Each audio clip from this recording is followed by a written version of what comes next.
नमस्कार दोस्तों, स्वागत है आप सभी का बायोलॉजी बूस्टर में। और दोस्तों ये जो वीडियो है ये 11th क्लास स्टूडेंट्स के लिए है। 11th क्लास बायोलॉजी हम लोग कर रहे हैं और 11th क्लास बायोलॉजी में चैप्टर नंबर 9 बायोमोलिक्यूल्स हम लोग पढ़ रहे हैं।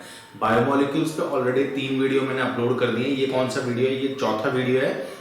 3 नहीं 2 वीडियो अपलोड कर दिया मैंने। ये कौन सा वीडियो है? ये तीसरा वीडियो है। ठीक है, तो मैं फिर रिपीट कर देता हूँ। 11th क्लास बायोलॉजी में चैप्टर नंबर 9 जो बायोमोलिक्यूल्स है उस पे ऑलरेडी 2 वीडियो अपलोड हो चुके हैं। ये तीसरा वीडियो है, थर्ड वीडियो है। ठीक है, तो चलिए इसे शुरू करते हैं।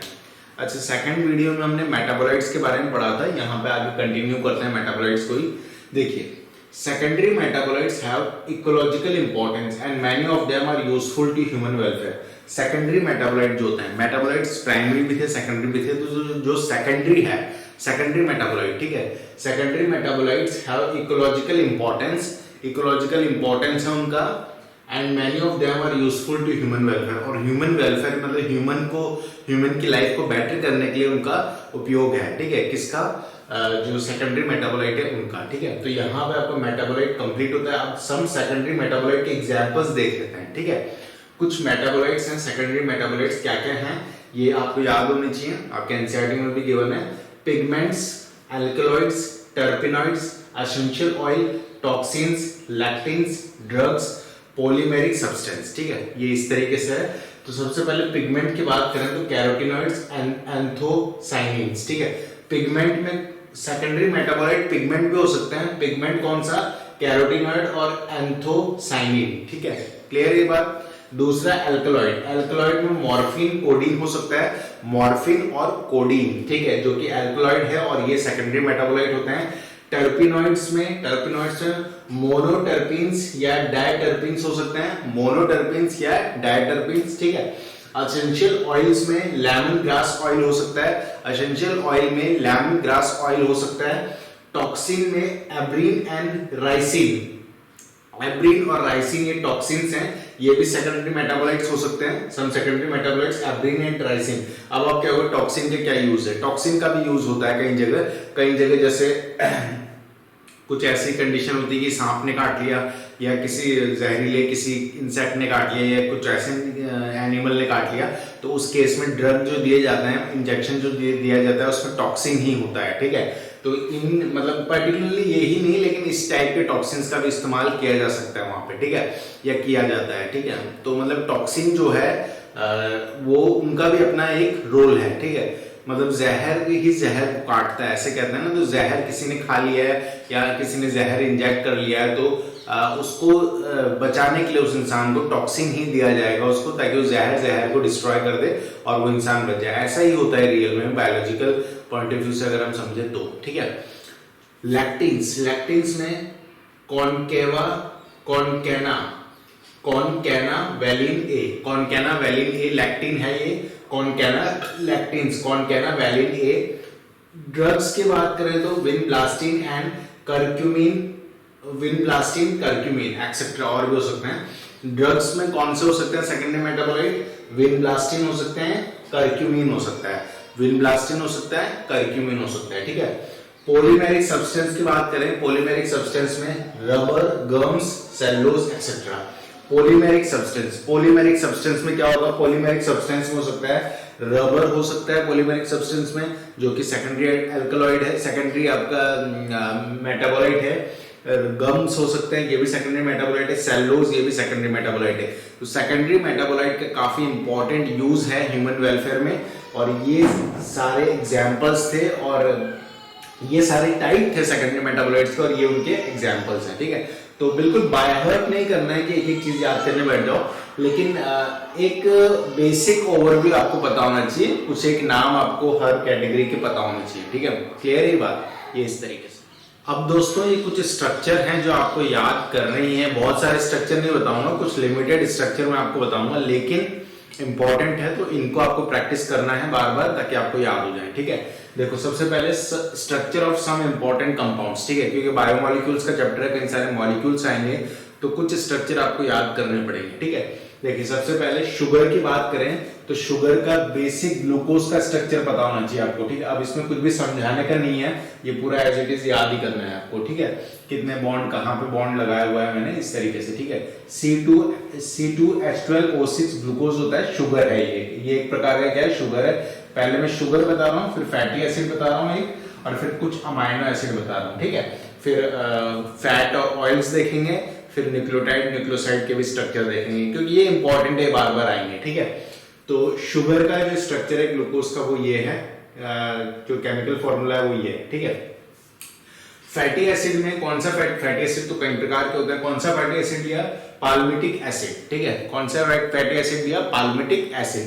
और पाल्मिटिक एसिड का जो फॉर्मूला है CH3CH214COOH, ये है, ठीक है।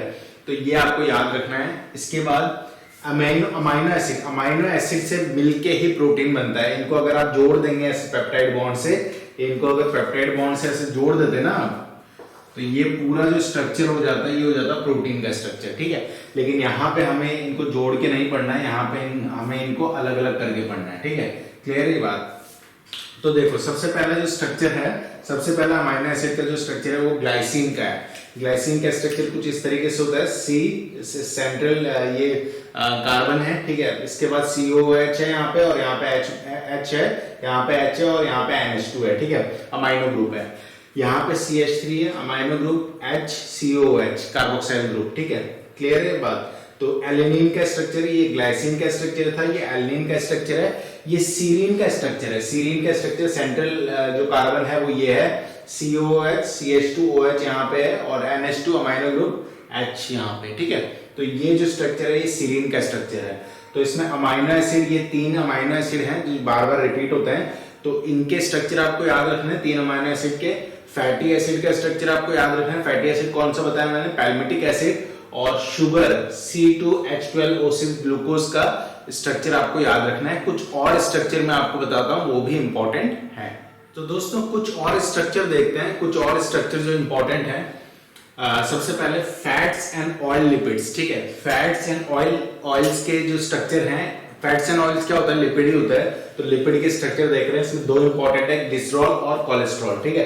तो स्ट्रक्चर एज इट इज आपको याद रखना है, CH2 OH इस तरीके से बॉन्डिंग है, ठीक है। यहाँ पे इस तरीके से स्ट्रक्चर आपको याद रखना है, ये प्रैक्टिस करने ही पड़ेंगे तभी आपको याद होंगे। इसके बाद नाइट्रोजनस बेस, नाइट्रोजन बेस, ठीक है। नाइट्रोजन बेस शुगर में पहले बता चुका हूं, ठीक है। नाइट्रोजन बेस जो है वो है एडेनिन, प्यूरिन या पैरामिडीन, ठीक है। प्यूरिन या पैरामिडीन ही नाइट्रोजनस बेस होता है। इसमें 2 होते हैं, ठीक है, ये अलग अलग हैं, और इसमें 3 होते हैं, ठीक है। ये मतलब आरएनए का भी मिला के बोल रहा हूं मैं, वैसे 2 होते हैं, प्यूरिन 2 होते हैं, पैरामिडीन 2 होते हैं, ठीक है। यहाँ पे एक एक एग्जाम्पल बताया हुआ है, और नाइट्रोजनस बेसिस है ये। क्या है, नाइट्रोजनस बेसिस, ठीक है। सबसे पहले एडेनिन की बात की है। एडेनिन का स्ट्रक्चर कुछ इस तरीके से है, और एडेनिन एक प्यूरिन है, ये बात आप याद रखना, एडेनिन एक प्यूरिन है, ठीक है। अच्छा, इसके बाद अगर आरएनए की बात करें तो आरएनए में थाइमिन नहीं होता, तो थाइमिन ऑब्वियस सी बात है यहाँ आएगा, ठीक है। Adenine, guanine, thymine, uracil.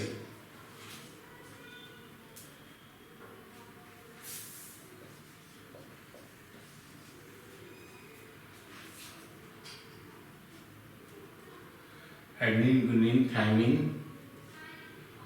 Uracil, ठीक है। थाइमिन की जगह यूरेसिल होता है ना, ATC साइटोसिन, ठीक है। ये इस तरीके से होगा, देखो एडेनिन गुनिन जो होगा वो होगा आपका प्यूरिन, ठीक है। और पैरामिडीन होगा आपका थाइमिन, यूरेसिल और ग्वानिन, ठीक है।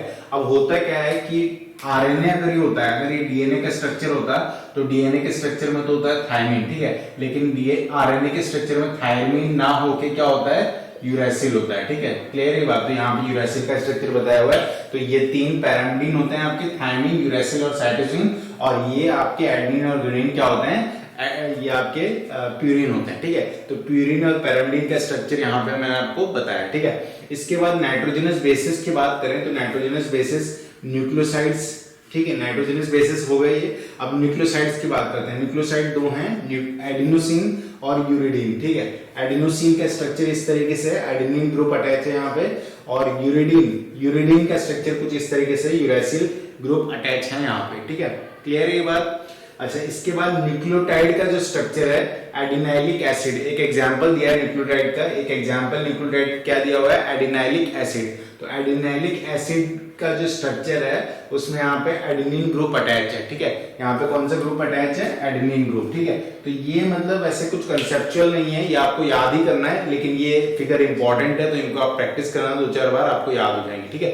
इसके बाद नेक्स्ट जो टॉपिक है उस पर मूव करते हैं। तो दोस्तों अब कार्बोहाइड्रेट शुरू करते हैं। सबसे पहले मैं आपको बता दूं, ये पॉइंट वाइज चल रहा है, ठीक है। सबसे पहले हमने इंट्रोडक्शन देखा था इस चैप्टर में, उसके बाद हमने मेटाबोलाइट्स देखा, और अब अपना थर्ड टॉपिक स्टार्ट हुआ है, दैट इज कार्बोहाइड्रेट। तो कार्बोहाइड्रेट अब डिटेल में पूरा पढ़ेंगे, ठीक है। चलिए शुरू करते हैं। देखिए कार्बोहाइड्रेट इंट्रोडक्शन, सबसे पहले मैंने बताया कार्बोहाइड्रेट क्या होते हैं, they are made up of mixture of carbon, hydrogen and oxygen. 3 चीजों का मिक्सचर है, कार्बन का, हाइड्रोजन का और ऑक्सीजन का। 3 चीजों को आप मिला दोगे तो कार्बोहाइड्रेट बन जाएगा, ठीक है। किस किस को, कार्बन को, हाइड्रोजन को और ऑक्सीजन को, ठीक है। अब मिला तो देना है, लेकिन किस रेशियो में मिलाना है, किस रेशियो में मिलाना है वो मैं बता रहा हूँ। Ratio of carbon, hydrogen and oxygen is 1:2:1, ठीक है। किस रेशियो में मिलाना है, ratio of carbon, hydrogen and oxygen. Carbon, hydrogen and oxygen का जो रेशियो होगा वो किस रेशियो में होगा, वो 1:2:1, मतलब कार्बन कितना होगा, कार्बन होगा 1, ठीक है।